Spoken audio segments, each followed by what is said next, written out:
একদিন আমি এক দোকানে গেছিলাম কিছু মাল কেনার জন্য। আমি জানতাম না যে এই দোকানের মহাজন হিন্দু। আমাকে মাল রেডি করে দিতে দিতে দোকানের মহাজন জিজ্ঞাসা করে, হুজুর একটা কথা জানতে চাই। কি কথা জানতে চান? কয় লাকুম দীনুকুম ওয়ালিয়া দিন। অর্থ কি? লাকুম দীনুকুম ওয়ালিয়া দিন কি বেদের কথা না কোরআনের কথা? হিন্দু লোকটা কোরআনের কথা শিখলো কার কাছ থেকে? কিছু হিন্দু মার্কা মুসলমান আমাদের সমাজে বাস করে, এরা তাদেরকে শিখায়। কি মার্কা মুসলমান? হিন্দু মার্কা কিছু মুসলমান আমাদের সমাজে বাস করে, এরা গিয়ে এরার দাদারা কয় যে আমরা কোরআন এই কথা আছে। কি কথা? লাকুম দীনুকুম ওয়ালিয়া দিন। বলে অর্থ কি? অর্থটা সহ শিখায়। অর্থ কিন্তু এটা ভুল। তারা যে অর্থ শিক্ষা দেয় এটা ভুল। সেটা হইল তোমাদের জন্য তোমাদের ধর্ম ঠিক আছে, আমাদের জন্য আমাদের ধর্ম ঠিক আছে। তো আমার অর্থটা আমার কাছ থেকে জানতে চায়। আমারে জিজ্ঞাসা করে, হুজুর লাকুম দীনুকুম ওয়ালিয়া দিন অর্থ কি? লোকটা তো হিন্দু। আমি যদি বলি কোরআনের সূরা, এটা একটা আয়াত, সূরাও বুঝবে না, আয়াতও বুঝবে না, আমি তারে বুঝাই কিভাবে? আমি বললাম, শোনো, আমাদের কোরআনে 114টা চ্যাপ্টার আছে। কি আছে? পাঠ। কোরআনে 114টা পাঠ আছে, চ্যাপ্টার আছে। 114টা চ্যাপ্টারের মধ্যে এটা একটা চ্যাপ্টারের শেষ কথা। একটা চ্যাপ্টারের শেষ কথা। চ্যাপ্টারের প্রথম কথা বাদ দিয়া শেষ কথার কোনো অর্থ হয় না। একটা চ্যাপ্টারের প্রথম কথার দ্বার দ্বারে না, মধ্যের কথার দ্বার দ্বারে না, শেষ কথার অর্থ জিগায় তুই প্রথম কথা কি বুঝছো আগে হ। আমি বললাম এটা কোরআনের 114 চ্যাপ্টারের একটা চ্যাপ্টারের শেষ কথা। তুমি একটা এই চ্যাপ্টারের প্রথম কথাও জানো না, মধ্যের কথাও জানো না, শেষ কথার কোনো অর্থ তুমি বুঝবে না। হয়তো হইলে প্রথম কথাই আগে বুঝান।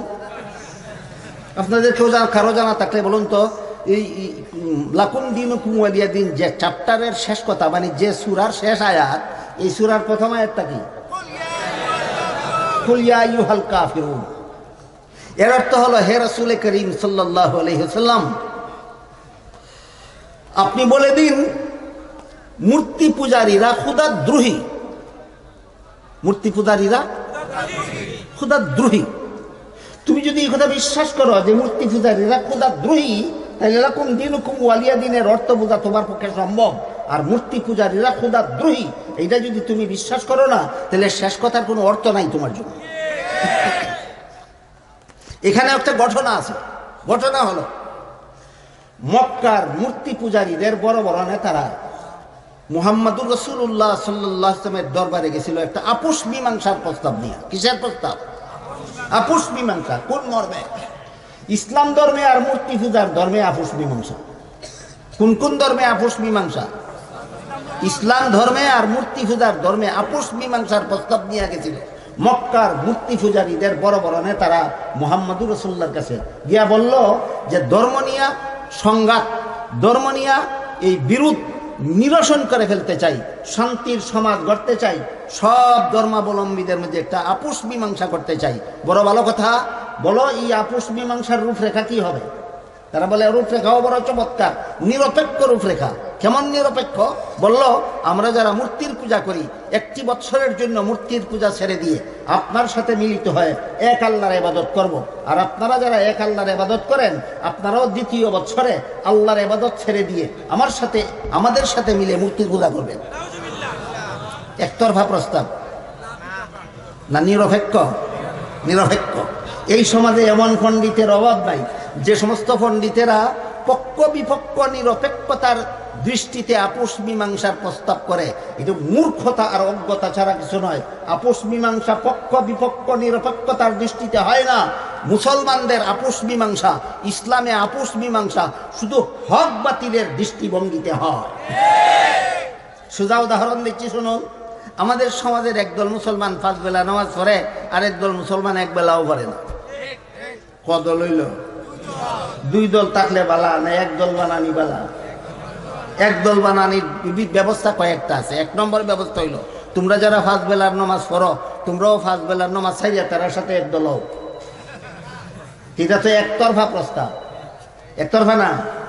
আর একটা হইল, তোমরা যারা নামাজ পড়ো না, তোমরাও এর সাথে মিললে 5 বেলা নামাজ পড়ো, তবু তো 1 দল হয়। কিন্তু এটা তো একতরফা, একতরফা না। তাহলে নিরপেক্ষ প্রস্তাব কি হবে? নিরপেক্ষ প্রস্তাব হবে আমরা যারা নামাজ পড়ি আমরা 1 বছরের জন্য নামাজ ছেড়ে দিয়ে বেনামাজিদের সাথে বেনামাজি থাকবো, আর যারা নামাজ পড়ে না 2য় বছর তারাও আমাদের সাথে মিলে নামাজ পড়বে। এটা হলো নিরপেক্ষ। কেমন প্রস্তাব? নিরপেক্ষ। আপনারা কি একতরফা প্রস্তাব মানবেন না নিরপেক্ষ? ইসলামে পক্ষ বিপক্ষ নিরপেক্ষতার দৃষ্টিতে আপোষ মীমাংসা হয় না, ইসলামে শুধুমাত্র হক বাতিলের দৃষ্টিতে আপোষ মীমাংসা হয়। যারা নামাজ পড়ে না এরা যদি বাতিল হইয়া থাকে, আর যারা নামাজ পড়ে এরা যদি হক হইয়া থাকে, তোমরা বাতিল 16 আনাটাই ছাড়তে হবে, হক 16 আনাটাই গ্রহণ করতে হবে। এইটা হইল ইসলামী ঐক্যের রূপরেখা, ইসলাম ধর্মে ঐক্যবদ্ধ হওয়ার একমাত্র রূপরেখা। আমার মধ্যে যতগুলি বাতিল আছে সবগুলি ছাড়তে হবে, আপনার মধ্যে যতগুলি হক আছে সবগুলি আমার গ্রহণ করতে হবে। যে ইসলামী ঐক্যের রূপরেখা। আমাদের সমাজে অনেক বড় বড় উদারমনা পণ্ডিতরা খালি কয় লন হুজুর আমরা সবাই একদল হইয়া যাই। কেমনে কেমনে কয় আমার দলে আইসা সব একদল হইয়া যায়। মতলব বাস, আমার দল তোমার দল দিয়ে কোনোদিন একদল হয় না, হকের উপর সবাই একদল হও। আল্লাহ কোরআনে যে আয়াতে একদল হওয়ার কথা বলেছেন সেখানে পরিষ্কারভাবে উল্লেখ করে দিয়েছেন ওয়াতাসিমু বিহাবলিল্লাহি জামিআন ওয়ালা তাফাররাকু, তোমরা দল উপদলে বিভক্ত হইও না, সবাই এক দলে বিভক্ত হও। কোথায় গিয়া? আল্লাহর দিন পালনের মাধ্যমে।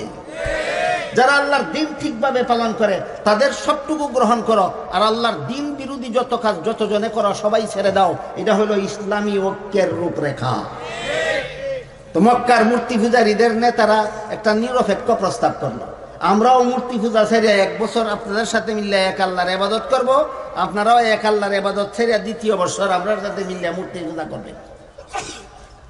জবাবে আল্লাহ পাক রব্বুল আলামিন বলেন কুল, তাদের প্রস্তাবের জবাবে আপনি বলে দিন ইয়া আইয়ুহাল কাফিরুন, হে মূর্তি পূজারীরা, যে প্রস্তাব তোমরা করছো এটাও খোদাদ্রোহিতা, এটাও খোদাদ্রোহিতা, এটা একদল হইবার পথ না।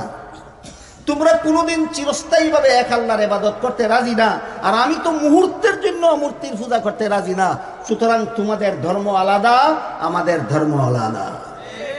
এই হইল লাকুম দীনুকুম ওয়ালিয়া দিনের অর্থ। তোমাদের ধর্ম আলাদা, তোমরা চিরকালের জন্য মূর্তি পূজা ছাড়তে রাজি না, আমি মুহূর্তের জন্য মূর্তি পূজা করতে রাজি না। কাজেই তোমাদের মধ্যে আর আমাদের মধ্যে ধর্মীয় মীমাংসা হতে পারে না। তোমাদের ধর্ম আলাদা, আমাদের ধর্ম আলাদা। তাহলে লাকুম দীনুকুম ওয়ালিয়া দিন, এটা কি এই তাদের ধর্মের প্রতি সমর্থন? এখানে লাকুম দীনুকুম ওয়ালিয়া দিনের সহি তাফসীর আছে 2টা। একটা সহি তাফসীর হইল তোমাদের ধর্ম যেহেতু আলাদা, আমাদের ধর্ম যেহেতু আলাদা, কাজে এখানে কোনোদিন ঐক্য হতে পারে না। আরেকটা অর্থ হইল লাকুম দীনুকুম ওয়ালিয়া দিনের আরেকটা তাফসীর সহি তাফসীর সেটা হইল তো আমার ধর্ম পালনের ফলাফল হলো জান্নাত, আর তোমাদের ধর্ম পালনের ফলাফল হইল জাহান্নাম।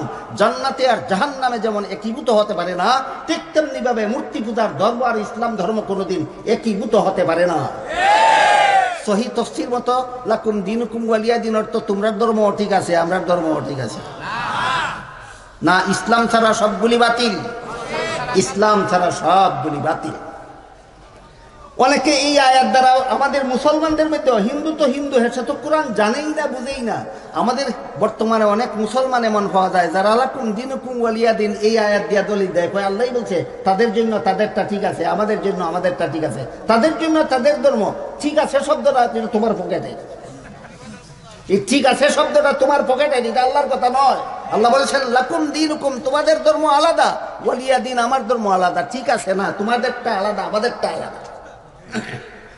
তাই যদি হয় তাহলে একমাত্র ইসলাম ছাড়া আর কোনো ধর্মই যদি আল্লাহর কাছে গ্রহণযোগ্য না হয়, তাহলে সূরাতুল বাকারার 256 নম্বর আয়াতে সমস্ত ধর্মাবলম্বীদের ধর্ম পালনের স্বাধীনতা দিলেন কেন? এটা সর্বশেষ প্রশ্ন। এই প্রশ্নের জবাব দিয়েই কথা শেষ করতে চাই বলেছিলাম। স্মরণ রাখুন, সূরা আলে ইমরানের 85 নম্বর আয়াতে আল্লাহ পরিষ্কার ভাষায় বলে দিয়েছেন একমাত্র ইসলাম ছাড়া আর কোনো ধর্ম আল্লাহর কাছে গ্রহণযোগ্য নয়। সূরাতুল বাকারার 256 নম্বর আয়াতে আল্লাহ বলেছেন সমস্ত ধর্মাবলম্বীরাই যার যার ধর্ম পালনে স্বাধীন, কেউ কারো ধর্ম পালনে বাধা দিতে পারবে না। এবার প্রশ্ন জাগে, সবগুলি ধর্ম যদি ইসলাম ছাড়া বাকি সবগুলি ধর্ম যদি বাতিল হয়ে থাকে, তাহলে বাধা দেওয়া যাবে না কেন? বাতিল কাজে বাধা দেওয়া যাবে না কেন? আর বাধাই যদি দেওয়া যাবে না তাহলে বাতিল হবে কেন? প্রশ্ন বুঝছেন কিনা পরিষ্কার?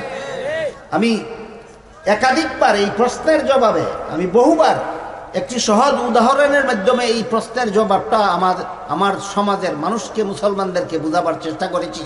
সেই উদাহরণটার মাধ্যমেই বোঝা সহজ যে প্রশ্নটা অত্যন্ত কঠিন এবং প্রশ্নের মাধ্যমে, উদাহরণের মাধ্যমে এই জবাবটা বোঝা সহজ। উদাহরণটা হলো, যে কোনো শিক্ষা প্রতিষ্ঠানে ছাত্রদেরকে তাদের পাঠ্যতালিকা শিক্ষা দেওয়ার পর যখন তাদের পরীক্ষা নেওয়া হবে, পরীক্ষার্থী ছাত্ররা যখন প্রশ্নপত্র হাতে নিয়ে পরীক্ষার হলে বসে, আপনাদের জানা থাকতে বলুন তো, সব পরীক্ষার্থী ছাত্র ছাত্রীরাই কি প্রশ্নের সঠিক জবাব লেখে? না, অনেকে ভুল লেখে। ভুল লেখলে পাস করে না ফেল? ভুল লেখলে ফেল করে, এটা জানা শোনা কথা, এর মধ্যে কোনো সন্দেহ নাই। তাহলে যেই ভুল লেখলে ফেল করবে এমন ভুল লিখতে বাধা দেয় না কেন? এই প্রশ্নের যেই জবাব, যে ধর্ম পালন করলে চিরকালের জন্য জাহান্নামে যাবে, সেই ধর্ম পালনে বাধা দেওয়া যাবে না কেন? এই প্রশ্নেরও সেই জবাব। প্রশ্ন দুইটা, জবাব একটা। প্রশ্ন দুইটা, জবাব একটা। প্রশ্ন দুইটা কি কি? একটা হলো, পরীক্ষার হলে পরীক্ষার্থী ছাত্র যখন প্রশ্নের জবাব ভুল লেখে, নিশ্চিত ভুল লেখলে ফেল করবে, তারপরও বাধা দেওয়া যাবে না কেন? এই প্রশ্নের যেই জবাব, ইসলাম ছাড়া আর কোনো ধর্ম পালনকারীরা চিরকালের জন্য জাহান্নামে যাবে, তাহলে বাধা দেওয়া যাবে না কেন? ওই প্রশ্নেরও একই জবাব। উভয় প্রশ্নের কত জবাব? একই জবাব। জবাবটা হলো, জবাবটা কিন্তু দুটো ক্ষেত্রে ফিট করবেন আপনারা। জবাবটা আমি বলে দিচ্ছি, আপনারা দুটো ক্ষেত্রে, পরীক্ষার ক্ষেত্রেও ফিট করবেন, ধর্মের ক্ষেত্রেও ফিট করবেন। উভয় প্রশ্নের একই জবাব। জবাবটা হলো নিয়ম রক্ষার জন্য। ভুল লেখলে ফেল করবে, তাহলে বাধা দেব না কেন? নিয়ম রক্ষার জন্য। ভ্রান্ত ধর্ম পালন করলে জাহান্নামে যাবে, তাহলে বাধা দেব না কেন? নিয়ম রক্ষার জন্য। ওইটাও নিয়ম রক্ষার জন্য, এটাও নিয়ম রক্ষার জন্য। পরীক্ষার হলে যেমন ভাবে প্রশ্নের জবাব ভুল লেখলে বাধা দেওয়ার নিয়ম নাই, তেমনি ভাবে দুনিয়াতে কেউ ইসলাম ছাড়া কোনো ভ্রান্ত ধর্ম পালন করলে বাধা দেওয়ার নিয়ম নাই। ওইখানেও নিয়ম নাই, এখানেও নিয়ম নাই। আমার কথা বুঝে থাকলে বলুন, পরীক্ষার হলে ছাত্র ভুল লেখলে ফেল করবে, তাহলে বাধা দেব না কেন? নিয়ম নাই। দুনিয়াতে ইসলাম ছাড়া আর কোনো ধর্ম পালন করলে জাহান্নামী হবে, তাহলে বাধা দেব না কেন? নিয়ম নাই। এই সুযোগে যদি কোনো ছাত্র, পরীক্ষার্থী ছাত্র ইচ্ছা মতো ভুল লেখে, তাহলে তার কপালে যেভাবে বুড়ার ডিম ছাড়া আর কিছু নাই, ঠিক তেমনি ভাবে এই সুযোগে যদি দুনিয়াতে ইসলাম ছাড়া কেউ কোনো ভ্রান্ত ধর্ম পালন করে, তার কপালেও চিরস্থায়ী জাহান্নাম ছাড়া আর কিছু নাই।